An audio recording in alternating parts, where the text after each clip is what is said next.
Hey there, this is Jen T. Grace, founder of Publish Your Purpose, and I am here for a book launch interview today with Janet Stovall and Kim Clark, authors of The Conscious Communicator. Welcome, both of you.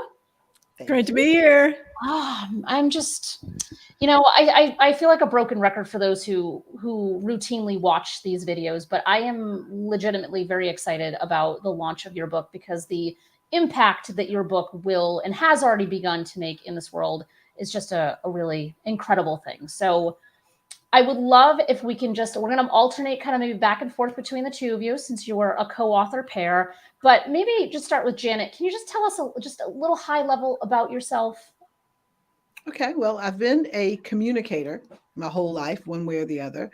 And in terms about being in the DEI space, diversity, equity, and inclusion space, technically I was born into that. Just look at me.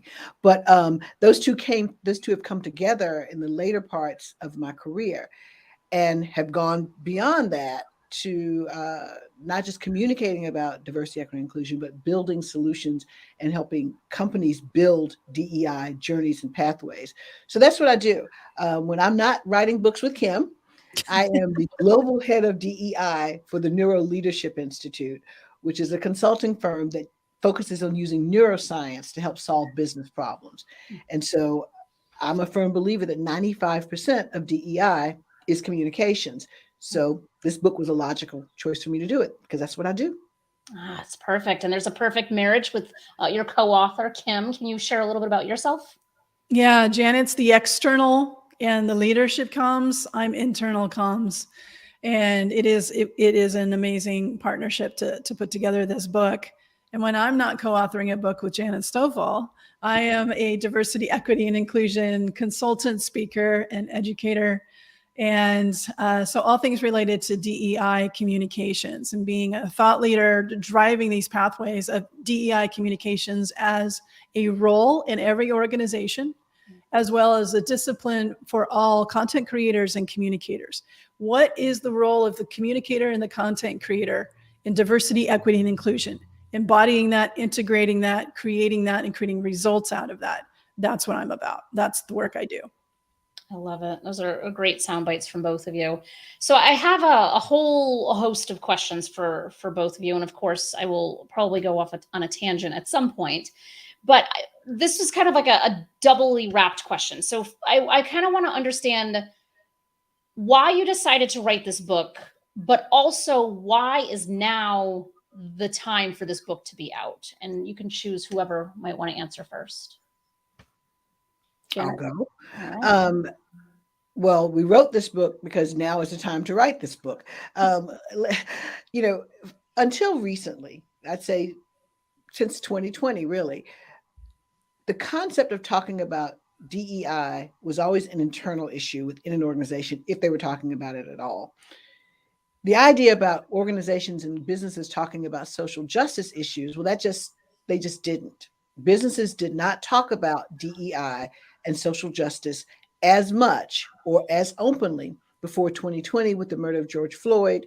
And then we went into a pandemic, and basically the outside started pushing in and the inside started pushing and looking outward. So they met. And now all of a sudden, organizations are having to talk about some issues that are tricky, that seem outside the purview of a business. So they not knowing what to do, communicators not knowing how to deal with this, people just started saying stupid shit. And so we wrote a book to help you stop doing that.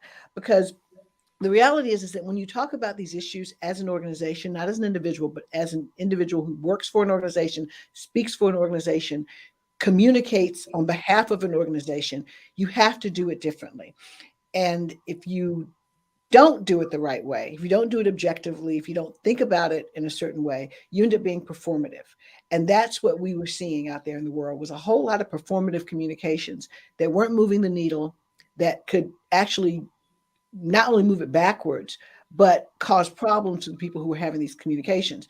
So we wrote this book now because this book is needed now. It's going to be needed going forward, because we're not going to turn the handle back on people talking about difficult issues.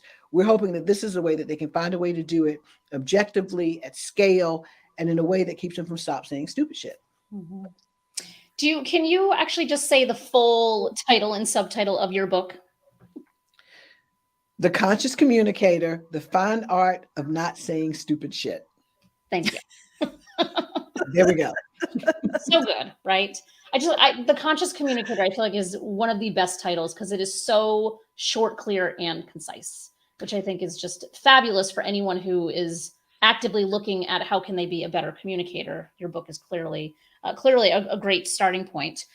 So, Kim, do you have anything that you would like to kind of add on to what Janet just said? Well, there's so much harm that is caused unintentionally by communicators, by saying stupid shit. We think we're doing the right thing. We thought those black squares on social media sites in the summer of 2020 was the right thing to do and say at the time.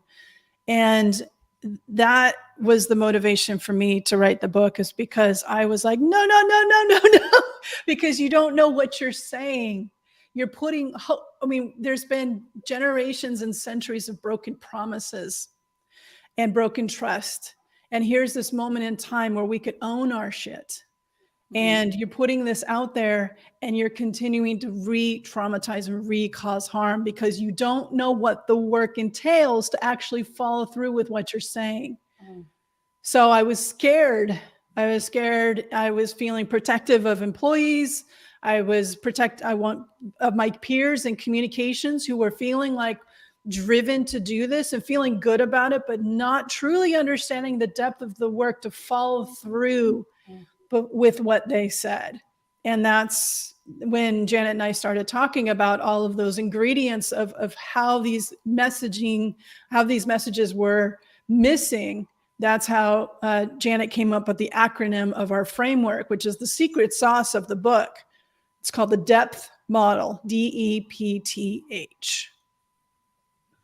So you've already touched upon this in terms of what problem the book is trying to solve, because there's a whole host of problems, but can you kind of summarize maybe the primary or secondary, like, major issues that the book's intention is to solve?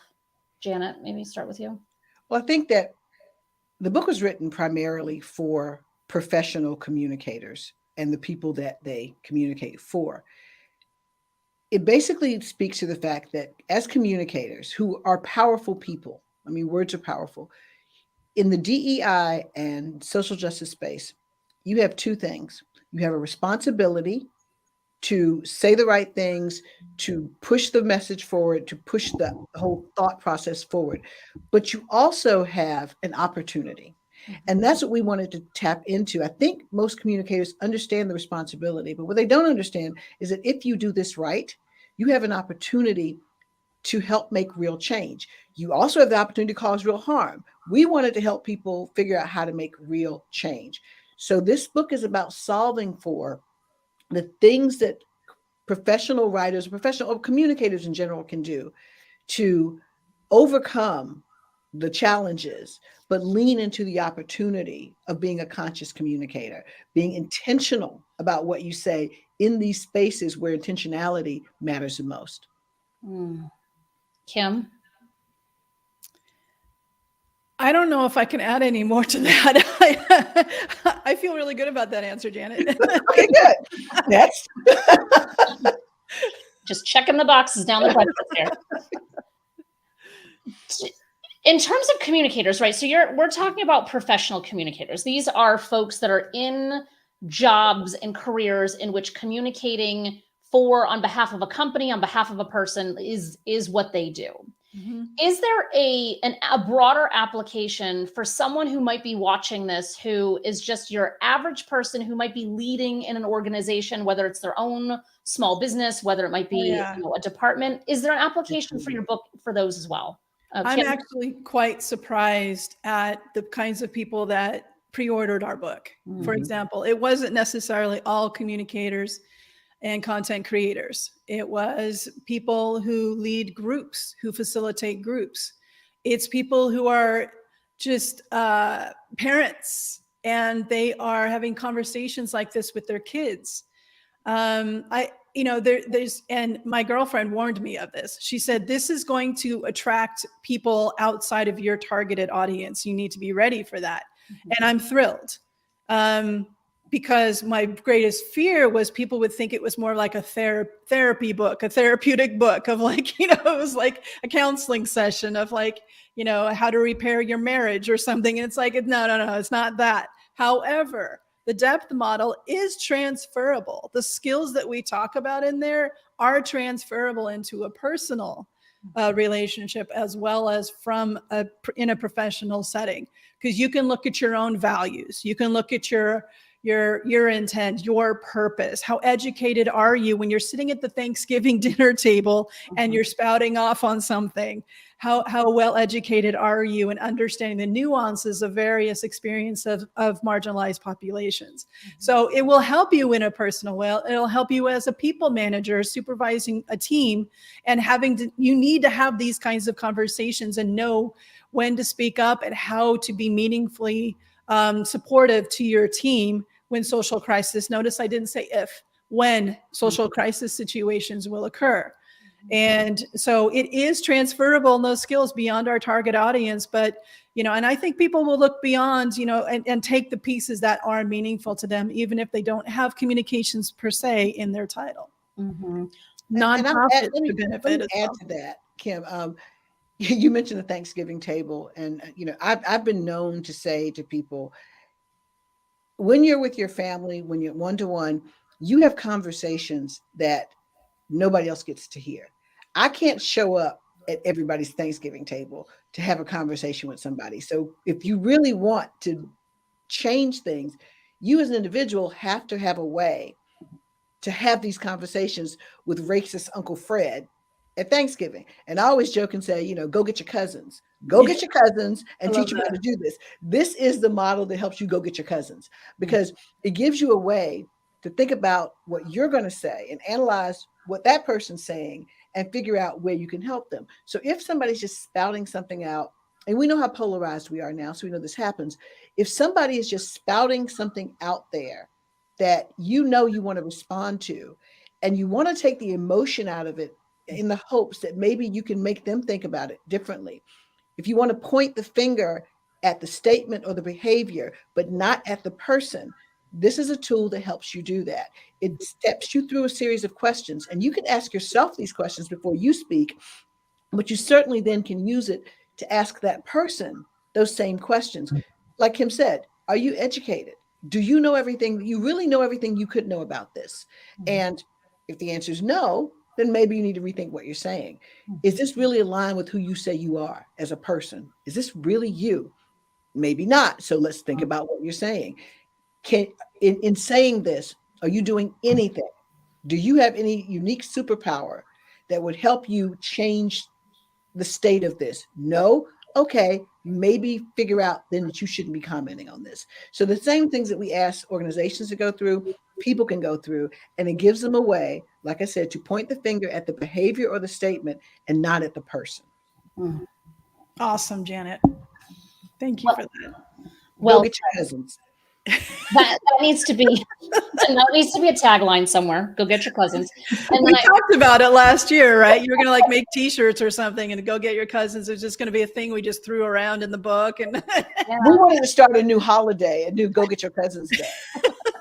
And just have people go do that. Yeah. Well, there's an awareness day for everything these days. So you can totally just pick a date on the calendar, and now it's just a thing. Yeah, so right we think the week before Thanksgiving is good, so you can get prepared. And now you have a tool to get prepared to go get your cousins. Yes, that's perfect. That's perfect. I also think a good marketing tool would be to have those 6-foot cardboard cutouts of either of you that you just put in the Thanksgiving wherever you're eating, right in the dining room. That way you're both kind of like lurking in a distance to make sure people are staying in check. Yes, I love that actually. Before long, I'll have a 6-foot Janet sitting in my office. It's taller than her in real life, I think. Absolutely, right, Janet? Yes, absolutely. It's a win-win. Here's our new marketing strategy.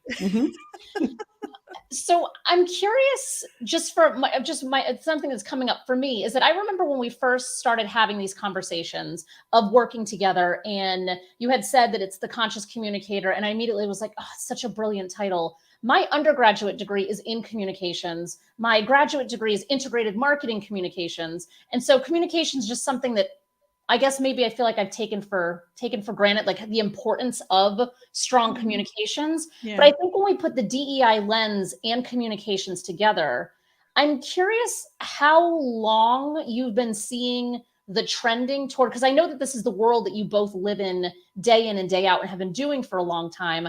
But I feel like for some people, it might be kind of a new revelation of like, oh, wow, communications professionals have a huge weight and role in this space. So I'm curious, how long has the kind of DEI communications been around, if we want to even call it that, or conscious communications been around?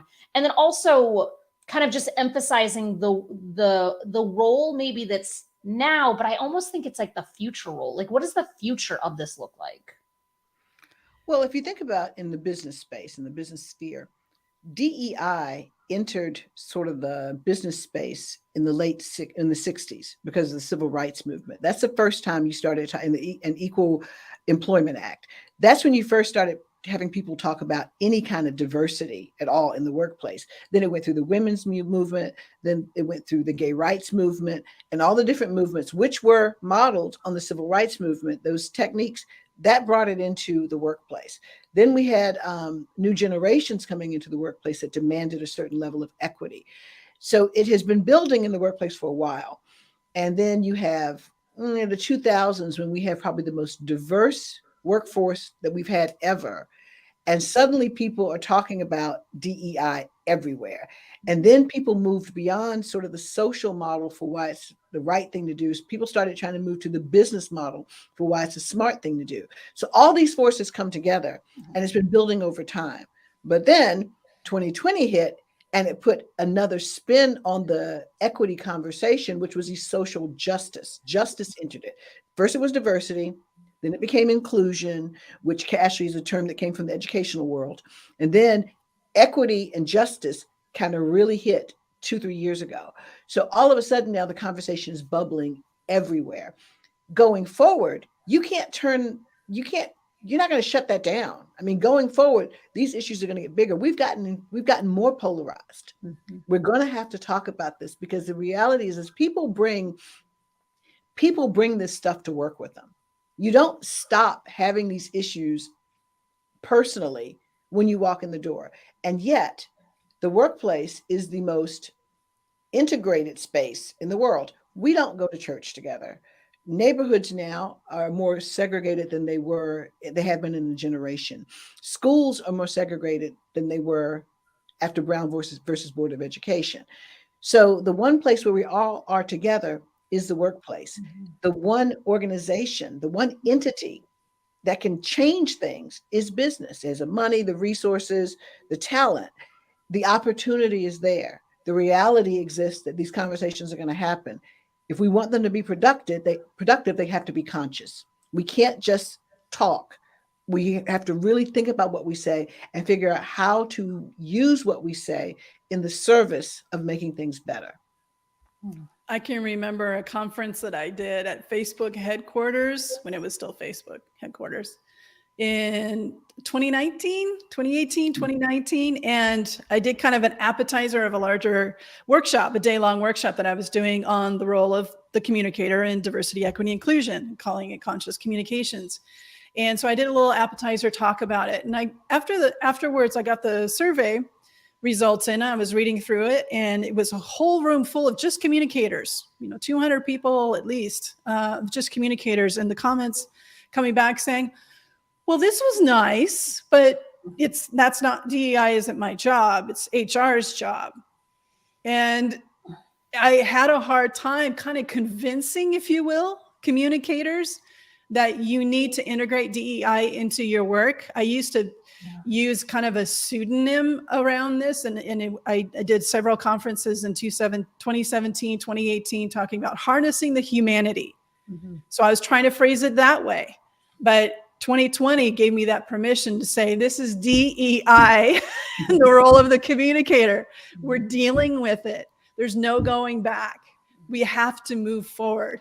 And now with kind of people weaponizing language taking the term woke, which is historically created and embedded within the Black community, and Janet has a whole video that talks about the history of the term woke, co-opted to as a derogatory term. And it's like, whoa. The weaponization of language has gotten so out of hand. So the whole purpose of inclusive communications, the guides that I write for clients, talking about inclusive language, it's coming from a place of respect. It's coming from a place of oneness. It's trying to bridge. It's trying to heal. It's trying to bring people together and honor our differences, honor the diversity, but using words to do it. And language leads to behavior, which is why that's my lane, is language leads to behavior. So if we want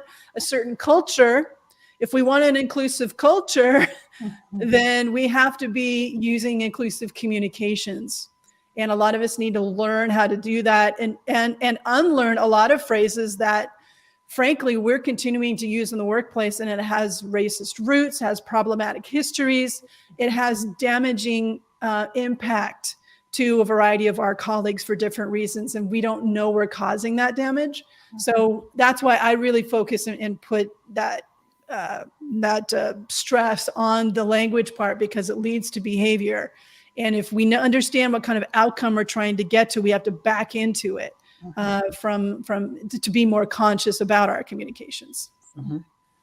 I love that so much.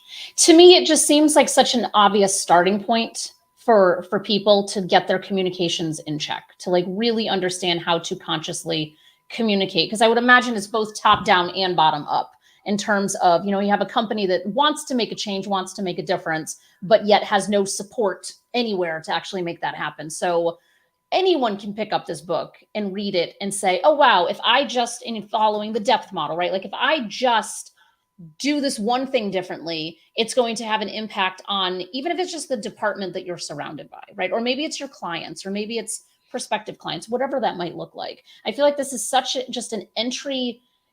There's advanced strategies, but there's also an entry level accessibility to how this was written and how you have co-created this, which I think is really remarkable, and also makes sense that you'd want to make it accessible, right?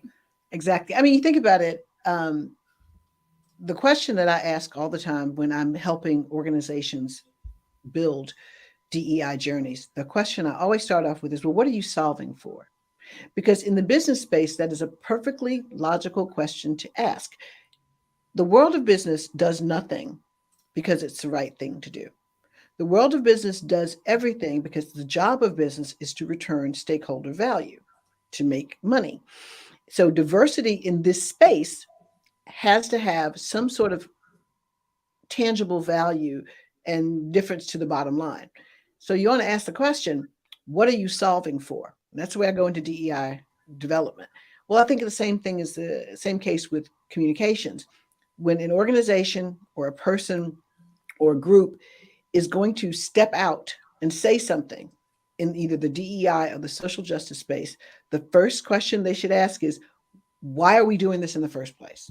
Because otherwise you're doing the also ran jump on the bandwagon. If you don't have a good reason for stepping into something, then you have to ask yourself, why are we stepping into it in the first place? And I think, to Kim's point with the black squares, when they came up, everybody just jumped on them, and most people didn't have any idea what they were supposed to be. It's not what they thought it was supposed to be, but everybody was changing their Facebook and their LinkedIn pages and had no idea, because they did not ask the question, what are we solving for by putting the square up here in the first place? Mm-hmm. To me, that's key. That's the beginning of consciousness, is understanding what you want your end goal to be in the first place. And yes, communications have an end goal. They always do, either to make somebody think differently, feel differently, act differently, do differently, whatever. What are you solving for? And there's nothing wrong with asking that question in this space. So good. Kim, do you have anything to add? Nope. So good. As we're kind of like getting toward the latter half of our conversation, I'm curious, since the book came out, it's been out for a couple weeks, a month now. It's been a little bit. I'm curious if either of you would like to share just something that maybe has surprised you since the book has come out. You can take it in any direction that you may please, whether it's a conversation, someone said something, what does that look like? Super curious. Kim, you go first. Well, I'm actually gonna, a couple of things come to mind. One, having my Sundays and holidays back is pretty amazing. So I'm thankful for the little things. And so people who have already approached me saying, okay, for your next book, I'm like, too soon, too soon. um, but the other piece is that I'm really enjoying is that, and I even, I've started an Instagram thing about is people have been taking pictures of the book with their pets, and like a rabbit and a cat. Like, people are posting on their own saying, I got the book, I got the book, I can't wait to dig in. And they're posting photos, holding the book up. And we're not even tagged in all of them. I'm finding them either through the hashtag or somebody forwards it to me. Janet, tell them about the one that you forwarded to me last week with the. I'm looking at my LinkedIn feed, and this one I was actually tagged in, and it was a little girl, I mean, very young, and she was sitting on the couch with the book up like this, and her mom posted it, and she says, I walked out, and this is what I saw. I mean, she's I don't know what she's looking for, but she's reading it. That to me was just amazing. I mean, you can't buy that kind of an endorsement. And, you know, I want to give full credit to my co-author here. The marketing for this book was all Kim. I just showed up when she told me to. And, but there's so much of it now that we're getting that we're not doing that. I mean, and granted, Kim got people excited about it, but there's no way any of us could make them then go back and post. And when we see things like, I got my book today, I got my book today, that's amazing to me. I mean, it hit Amazon bestseller list. I wasn't expecting that. I mean, Amazon bestseller list and all three formats. I mean, Kim always believed these things could happen. I'm sitting around going, it's not going to be on Amazon. You know, I can dream. and she's right, because people, and granted, yes, the title is provocative. Mm-hmm. We kind of, I don't know that we thought about that. It's just that's the way it came. The title happened. The title happened the way it happened. And we just went, oh, hell, let's go with that. But so that is provocative. We know that. But people are saying, I need this book. Some people post a picture and somebody said, what is that book? I need that book. Yeah. I say stupid shit all the time. And so it's just been amazing that I don't think I expected that this book would have the reception that it's getting. And that's been gratifying.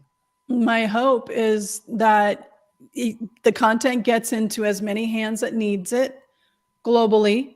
It is, yes, most of the examples are like North America based, et cetera, but we have buyers from all over the world. The nuances are transferable within the book. We want it to scale. We want it to be accessible.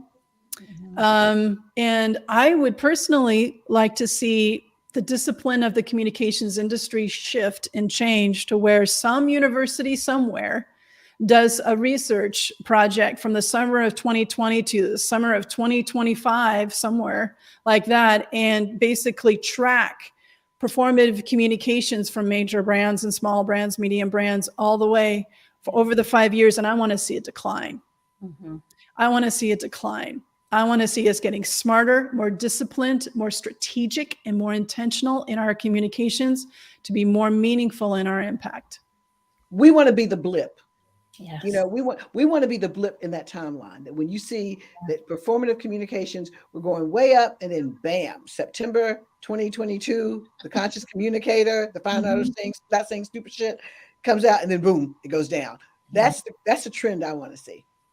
You and me both. This is like, you are the reasons why I started PYP, right? To be able to be the engine behind incredible humans like yourselves who are doing such beautiful work and are having such a significant impact. And the beautiful things about books is that they are accessible to the majority of people. There's still some that they're not accessible for, but the majority of folks can get behind spending $10 on an ebook, $20 on a print book in order to make a difference in their own kind of ecosystem. So it's kind of like throwing the rock into the lake and just watching kind of the ripple effect. And your book in particular is a beautiful ripple effect that has just begun, which makes me so overjoyed. So thank you for being the amazing people that you are.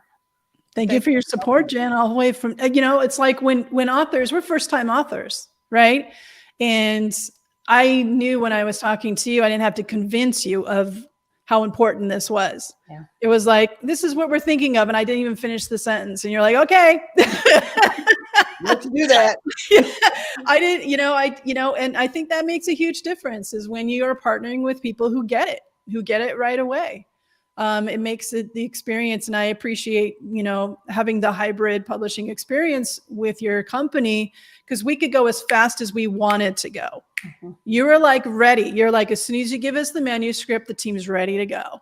Yeah. And so, Janet and I had to find our flow and figure things out. And then Janet didn't care about the deadlines. Nope, she didn't. But we knew Janet was going to be that way in the beginning. I'm not going to hit the deadlines. But it was better. It was as it needed to be. I mean, it was still really fast. We wrote from September to September. Mm-hmm. I mean, it was a year. We wanted it out as soon as possible. We were our only slowdowns, and because we hadn't written a book before, and we had all this knowledge and all this content, and how do we organize it? And so just the support of the team, giving us timeline, coaching us and stuff, the editors, the support, all the way through. We're very grateful for that partnership. Yeah, you are very welcome. And, and we have processes because we know when you're going to be slowed down. We can predict it. Like, honestly, in the first call, we can be like, I know exactly when we're going to hit the wall. Because, first-time authors, we're like, I've been there myself, and everyone we work with, right? Like, it is what it is. But the goal is to get through the process, and that's the most exciting part, right? Like you did it to all the ebbs and flows, the hiccups, the hurdles, all that fun stuff. But you are now at a place where people are consuming it. Janet, I know you were saying that you were sitting next to somebody on the plane, on a plane when you were flying, and they were like, oh, wait a minute, is that you? Like, it's stuff like that you also don't expect to happen. Well, the flight attendant came over. I've gotten sneaky. I just sit it on the tray side table. And so, and since I'm, bougie, I fly first class. So when you come down the aisle, you're going to see it. And the flight attendant came by, I was like, wait, he came back with his camera and did this. I'm like, yeah, I'll be doing that from now on. Absolutely. There's not many benefits in terms of having your faces on the cover of a book, but sometimes there are, and this is one of them, where you can just be, you think you're being subtle, maybe not, but you're just like, oh, hey, oh, it's me? You think that's me? Yeah, you walk in a bookstore and you pull it up and say, well, I just wondered, did you have my book? And they pull it up and they look, wait, that's you. Yeah. Yeah. Yeah. Oh, this is so good. I'm so happy that we're kind of on the tail end of this process. Obviously, we're here, we're supporting, and we're promoting this book as much as humanly possible. But I want to give you both a chance to kind of just, if someone's watching this, and I have been paying attention to the comments that have come in, there are a couple of folks who have bought the book while we've been talking, which is wonderful, right? So more people that have a ripple effect. But if people want to engage with you, I'll start with you, Janet. If people want to engage with you in any particular way, what's the best way for them to do that? Well, Kim and I both have our own, we have the website for the book and for our joint work, but we also are out in the world doing other stuff as well. So I have a website called my company is Pragmatic Diversity. But if you just go to janetstovall.com, I'm out there, and that talks about my work, or pragmaticdiversity.com will bring you to the same site. And there's that. Then we have the book, and Kim's going to be able to say the URL, but is it the Conscious Communicator book? Is that it? No book, just theconsciouscommunicator.com. Mm-hmm. Consciouscommunicator.com. That's our joint one. And that's the best way to find me. I mean, but LinkedIn is where both of us are most active. Yeah. There. Deleted the Twitter account. Gone. Gone. But yeah, we're both most active on LinkedIn. Yeah. Awesome. And Kim. Mine, I didn't intend that things that I work on seem to have swear words. It just seems to have happened that way. But my website is, my firm is called Kim Clark Communications Incorporated. And then but that's going to redirect you to my website, which is Communicate Like You Give a Damn. Perfect. So, and you can book a free 15-minute consultation, a strategy call with me on my website, communicatelikeyougiveadamn.com. Beautiful. And your book is available wherever people would like to purchase a book. They can That's walk right. into a bookstore and order it. Support your indies. Yep.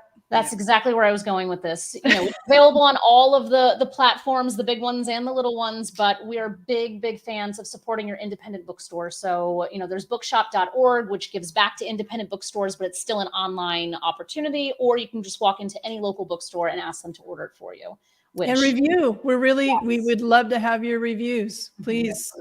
Some people have already put up Amazon reviews and we're very grateful for it. Thank you. Yeah, it's one of the reviews in particular, one of those things that is such a small token that we as a consumer can take that has such a significant impact on the viability of a book. So that is a great PSA. So please, you know, take a moment. And if not, if you haven't read this one yet and haven't left a review, go leave a review for a book you have read, just as a, you know, an act of service today. It matters. It matters. It really does. Thank you both so much. Is there any last parting words either of you have before we go? I will just say this one thing. This book and the work we're doing is disruptive, and that's okay, because in an inequitable world, equity is disruption. And that's what we're trying to do. We're embracing that disruption, and we're trying to help people deal with that disruption in a way that makes that disruption matter. Beautiful. Thank you for doing the work that you're doing. Get support. You cannot do this by yourself. We're building a whole community of conscious communicators, and the book is just the beginning of that. So welcome to the work, and the world of work is going to be better for it. And the two of you are everywhere as it relates to this space. So if someone is watching this and needs support, these are your go-to people. So please do it. theconsciouscommunicator.com.